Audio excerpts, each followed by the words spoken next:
Hey everyone, welcome to the show. Before I dive into this story, please hit the subscribe button if you are not already a subscriber. I am so close to 10,000 and I would love to hit that number for Valentine's Day. Please be my Valentine.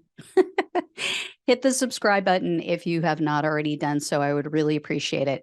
Anyway, on to this show. So the hits keep coming with Boy George. It's now been reported that Republican lawmaker George Santos was once charged with bouncing more than $15,000 in checks. And he allegedly convinced the authorities that he worked for the Security and Exchange Commission to try to get out of the charges. So I know, right? I mean, it just keeps getting worse. So here's the deal. In 2019, Santos was charged with theft for writing $15,125 worth of checks to Amish families. I know this sounds like the start of a joke, but it's not. The memo lines on the check said that they were for puppies. And several days after the checks were written, Santos held an adoption event for his so-called animal charity, Friends of Pets United. You know, the animal charity that doesn't actually exist. So the adoption event was held at a pet store called Pet Oasis, and the owner has now told reporters that he thought it was odd because Santos wanted him to make the check out for the proceeds to his name and not the name of the charity. So the owner refused, but then when he got his canceled check back, he saw that Santos changed the check before he cashed it. So he had written in his own name anyway. And a woman named Michelle Vazo says that later in that same year, she met Santos at Pet Oasis. He was hosting another adoption event. She ended up adopting a golden retriever puppy from Santos, and he told her that the dog was, quote, rescued from an Amish puppy mill.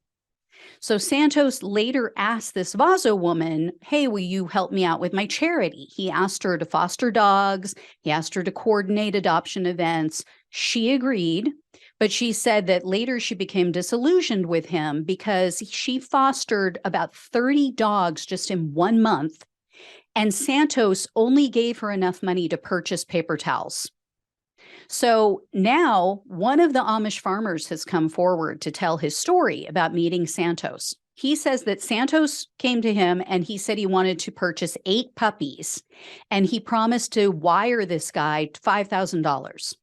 The wire never appeared, of course. So he says that Santos ended up purchasing only 4 puppies, and he wrote the farmer a check.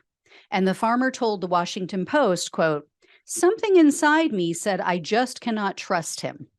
So after the check bounced, he called the police. That was in 2017. But as I said, Santos wasn't approached by the police. He wasn't arrested until 2019 because the police couldn't locate him. So after Santos is notified about these charges, he reached out to an old middle school friend. They had just recently reconnected, she said, and she's an attorney. So Santos tells her, oh, my checkbook was stolen. You know, 1 of 4 books was stolen. I've canceled all of the checks after I realized that it was missing. So this attorney friend contacts the authorities. She shares documentation, supposedly, that shows Santos canceled this checkbook. And then she also pointed out to the police officers, you know, each of the signatures on these bounce checks varies. They don't match. Then his friend said Santos was really concerned about these charges, so he traveled to Pennsylvania to go deal with them, with this outstanding warrant against him. When he returned, Santos told her, oh, I met with the prosecutor and I informed them that I worked for the Securities and Exchange Commission. So the charges were dropped and Santos' record was expunged. This was in November of 2021.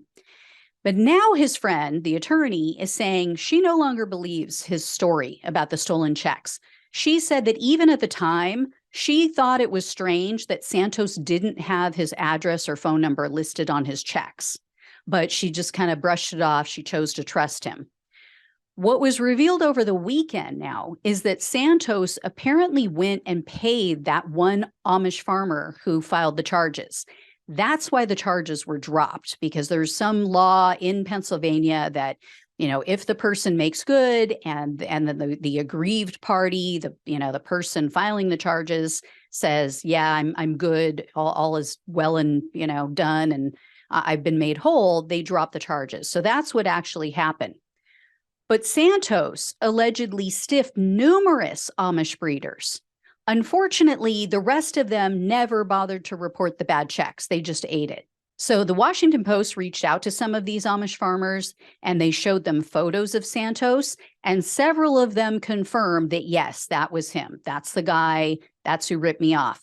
Two of them said they couldn't be sure it was Santos because apparently the transactions took place at night. It was also 5 years ago.